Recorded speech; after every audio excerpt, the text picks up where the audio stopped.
In this video, we're going to begin discussing how to solve systems of nonlinear equations in two variables. So we've solved systems of two equations in two variables before, but both of the equations were linear, meaning they represented lines. That's no longer going to be the case. Maybe one of the equations represents a line, but at least one of the equations is not going to be linear. So as we've discussed before, and this is still the case, the solutions to a system of equations are the points that satisfy both equations.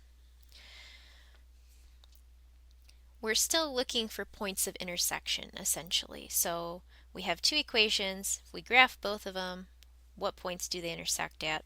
That's what we're finding when we're finding the solutions. The only difference is now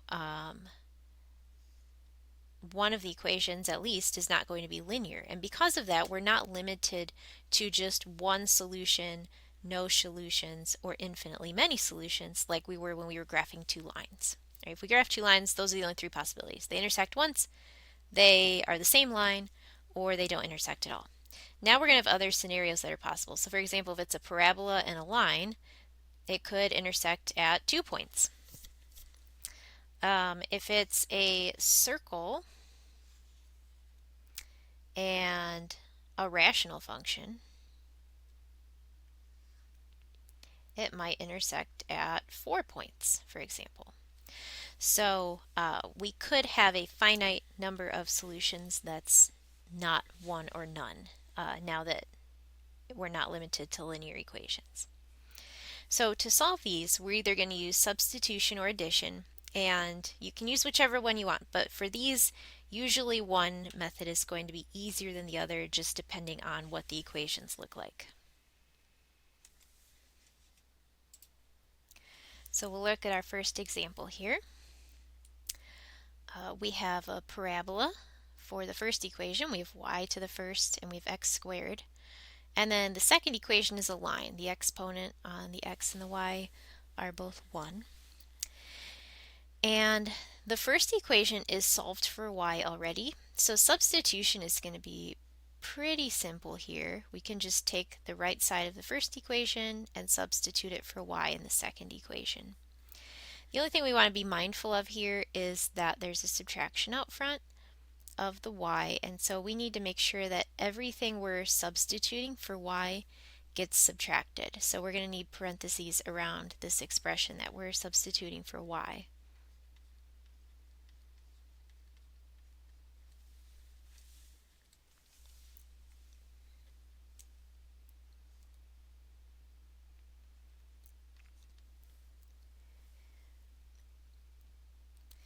And now we've eliminated y and we can just work on solving for x. So we're going to distribute the negative.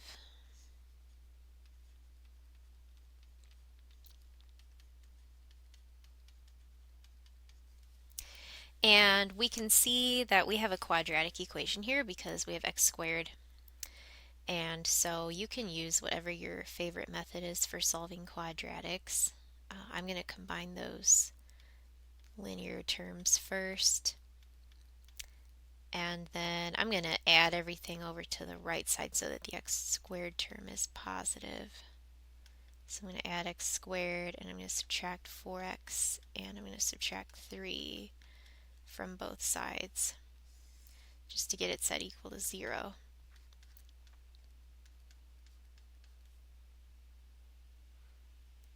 So the right side only had a constant term, so we can do 7 minus 3 there. And now that it's set equal to 0, we can either factor or use quadratic formula. This factors as x minus 2 times x minus 2. And so we only get one solution from this quadratic. We get x equals 2. Remember, we're finding points of intersection, so we need y coordinates as well. So we'll take our 2, we'll substitute it for x in either equation, and then solve for y. I'm going to use the first one since it's already solved for y.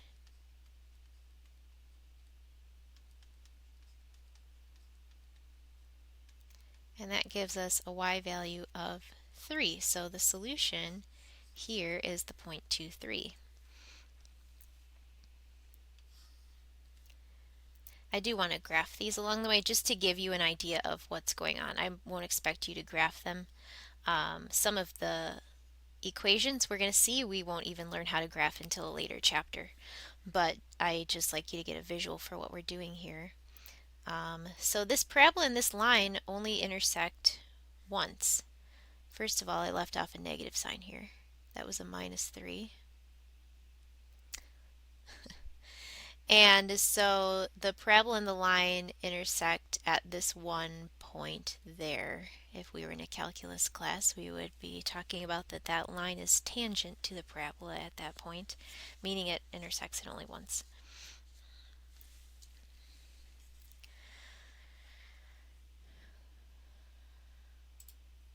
All right, here we have a line and we have a circle. Circle centered at 2, 3, radius of 2. And substitution is going to be pretty easy here because the first equation can easily be solved for x or y. So that would be my recommendation.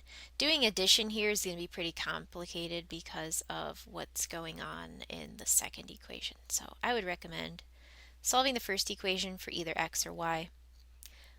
I'm just going to subtract y from both sides and then it's solved for x. And so now we can substitute this for x in the second equation.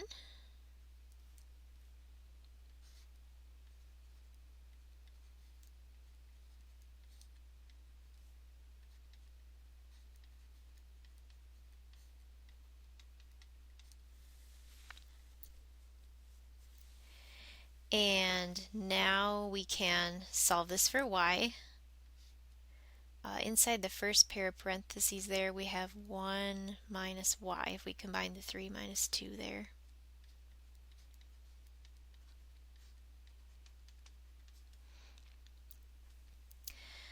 And then just think carefully here. When you square something, you're multiplying it by itself.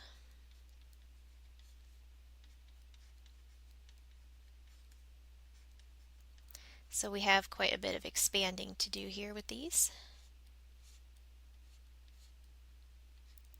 So we have 1 minus 2y. I'm going to combine a few steps just to save some time. So we would get minus y and minus another y from the inner and outer pair of terms there. So I combined that into minus 2y.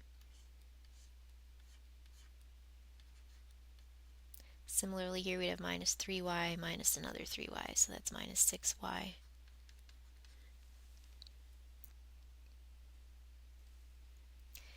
And then we can combine all our like terms here. So we have a plus y squared and another plus y squared. So that's 2y squared. We have a minus 2y and a minus 6y. So those combine to minus 8y.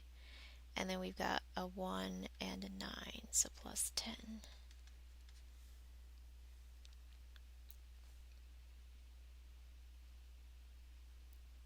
So we have a quadratic again, so I'm going to subtract 4, so it's set equal to 0. And I'm going to finish this over here on the right side.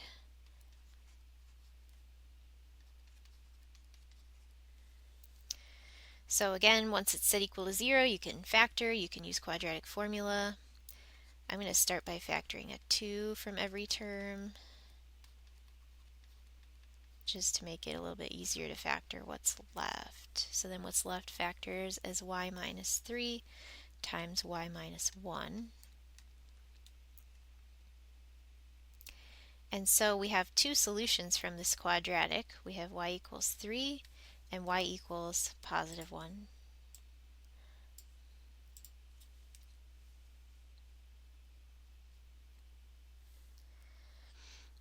Okay. Now this hasn't happened to us yet when we're solving systems. Remember, we're finding points. So once we find, usually we say, once we find the y coordinate, we need the x coordinate. Because before we were only finding one point. But now there's multiple points. We can tell already there's at least 2 points because there's 2 y values here. So we want to make sure and keep straight which x value goes with which y value so we can write down the solutions as ordered pairs. So we're going to do the same thing we've been doing. Take the y value, substitute it back into either equation to get the x value. We just have to do that for two different y values now. So I'm going to use the first equation because it's a lot simpler to work with. So x plus 3 equals 3. That gives us an x value of 0. So one of the solutions is the point 0, 3. And then the other y value was 1. So we'll substitute that into this first equation as well. And that gives us an x value of 2. So the other solution is the point 2, 1.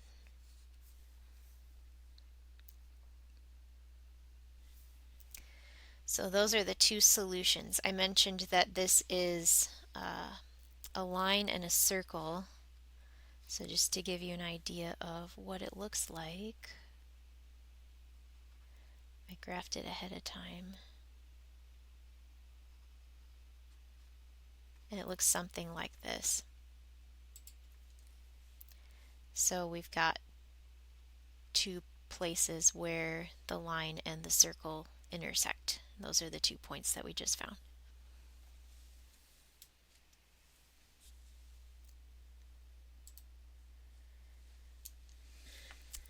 Alright, here we have a line and a circle again. It's written in a different form, but that is what we have. And once again, the first equation is pretty easy to solve for either x or y.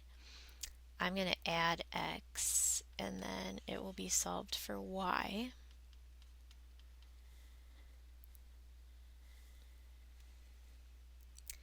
And then we'll substitute that expression for y in the other equation. We need to make sure to do that every instance of a y that we see. So there's two places we need to do that here.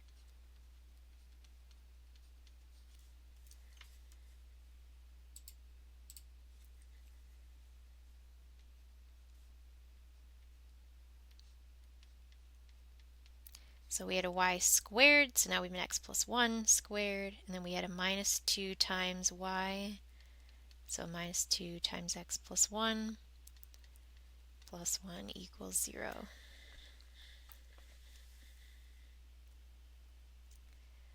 Once again, we have some expanding to do because x plus 1 squared is x plus 1 times x plus 1. And we also have some distributing with that negative 2.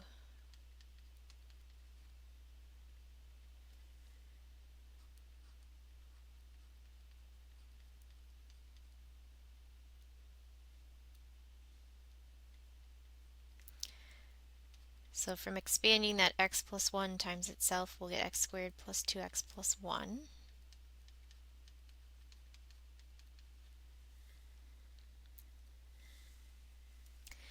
And then we can combine all our like terms. We have plus x squared plus another x squared.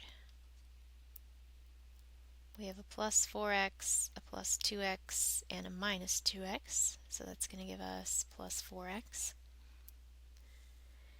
And then we have a plus 1, a minus 2, and a plus 1. So that's going to actually all add to 0.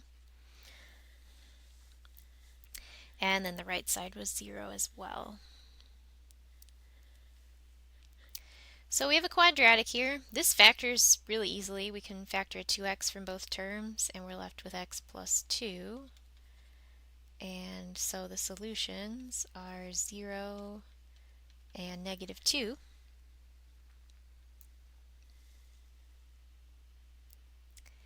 And then we'll take each of those, substitute it into one of the equations for x, and see what our y value equals. So again, make sure you somehow keep straight what x value goes with what y value. So first I'm going to substitute 0 for x in that first equation. So I'll get 0 plus y equals 1, which means y equals 1. So the point 0, 1 is a solution.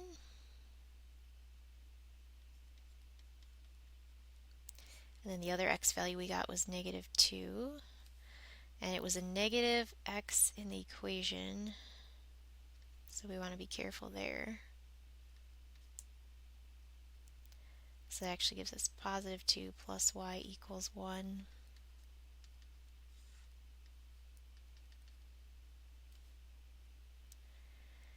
And the y value is negative 1 when x is negative 2. So that gives us our second point there.